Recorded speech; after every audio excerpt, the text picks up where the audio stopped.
Junior NTR ఫ్లెక్సీలు తొలగించారు. Junior NTR ఫ్లెక్సీలు తొలగించేశారు. బాలకృష్ణ గారు చెప్తేనే తీసేసామని చెప్పి కూడా చెప్తున్నారు అక్కడ ఎన్టీఆర్ ఘాట్లో హైదరాబాద్. జూనియర్ ఎన్టీఆర్ ఫ్లెక్సీలు తొలగిస్తే ఎవడ తీయమన్నా ఆయన ఊడిపోయిన ఇంటికి అని ఊడిందా?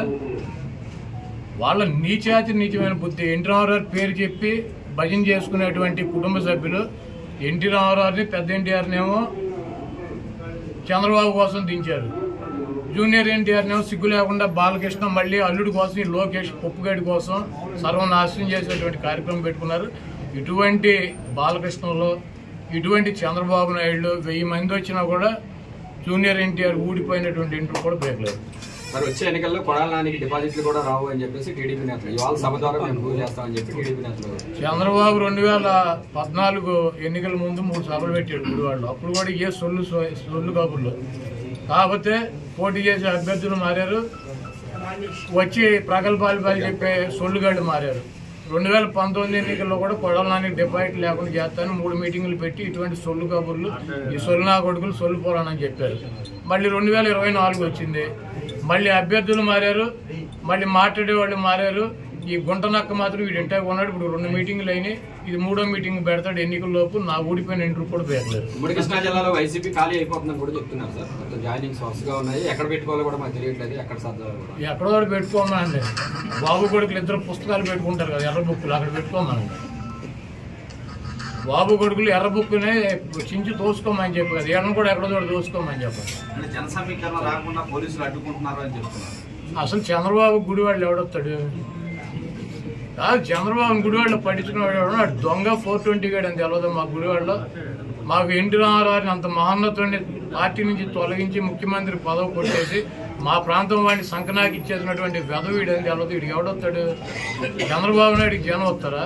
అంటే 1,00,000 మందితో సభ పెడుతున్నామని టీడీపీ నాయకులు చెప్తున్నారు కదా సార్. మొన్న 2 లక్షలు అన్నారు, ఇప్పుడు 1,00,000కి వచ్చారా? అది మొన్న వాళ్ళే పార్టీ మీటింగ్ పెట్టి 2 లక్షల మంది జనం అన్నారు, ఇప్పుడు 1,00,000కి వచ్చారా? అక్కడ తీసుకున్న ల్యాండ్ ఎంత చూసారా మీరు? 22 ఎకరాలు పొలం తీసుకున్నారు, దాంట్లో 9 ఎకరాలు పార్కింగ్ పెట్టారు, 5 ఎకరాలు డయాస్ చేశారు, 5,000 కుర్చీలు వేశారు. 1,00,000 మంది వస్తారా? ఇప్పుడు వెళ్ళి లెక్కేటాడు కుర్చీలు 5,000. 5,000 ఒకటో కుర్చీ ఉంటే నేను గుడివాడు వేసి వెళ్ళిపోతా. మీరు వెళ్ళా లెక్కేటాడు మీడియా వాళ్ళు. 22 ఎకరాలు ల్యాండ్, 7 ఎకరాలు పార్కింగ్, 9 ఎకరాలు పార్కింగ్, 5 ఎకరాలు ఏమో డయాస్ అంట, ఆయన సెక్యూరిటీ అంట.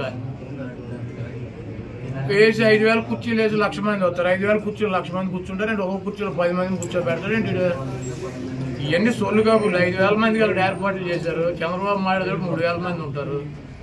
చంద్రబాబుకి ఆయన ఋత్విక్ రోషన్ ఏంటి ఓ జగబడి వచ్చేటకి ఈ సొల్లు గాడిని నా చిన్నప్పటి నుంచి చూసి సొల్లు కబుర్లు సొల్లు పురాణం ఇవన్నీ ఈయన మా వాళ్ళకి చెవుల్లోంచి రక్తం గారిని చంద్రబాబు పట్టించుకున్నాడు గుడివాళ్ళు ఎవడు ఉండడు. అంటే మీరేమో ఏమీ లేదంటున్నారు. ఒక పక్కన బాలసారి గారేమో జనసేనలో చేరుతున్నారు, బాలసారి గారు టీడీపీలో చేరుతున్నారు. ఎందుకని ఇట్లా వెళ్తూ ఉన్నారు? జగన్మోహన్ రెడ్డి గారు నిన్ను టీవీలో ఏ టీవీ 10 టీవీ నిన్ను తీసేస్తే నువ్వు ఎక్కడ చేస్తావు? ఏదో ఛానల్ చేరవా?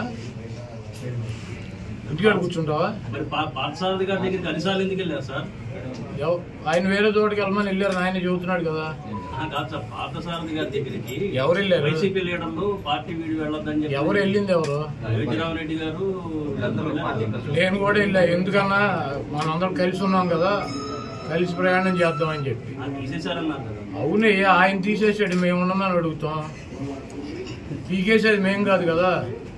కలిసి ఉందాము అన్ని చోట్ల. ఇప్పుడు దాకా కలిసి ఉన్నాం కదా, కలిసి ఉందాం, తొందరపడమా కానీ చోటకి వెళ్తాం. మరి ఎవరు వెళ్తారు? కాదు, ఎవరు వెళ్తారు? జగన్మోహన్ రెడ్డి గారు సీట్ ఇస్తానంటే నాకు వద్దు, జనసేన తెలుగుదేశం మాది వెళ్ళదు, ఏ పార్టీకి వస్తే సీట్ ఆ పార్టీలో చేస్తామని చెప్పి వెళ్ళేవాడు ఎవడు ఉన్నాడా?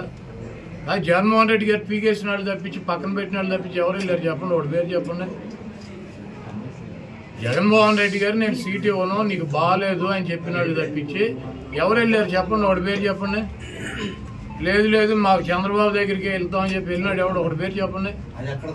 పీకేసినాడు. ఇప్పుడు మిమ్మల్ని ఒక ఛానల్లో పీకేస్తే ఇంకో ఛానల్కి వెళ్ళరా? ఉద్యోగం మానే సిటీకొని కూర్చుంటారా?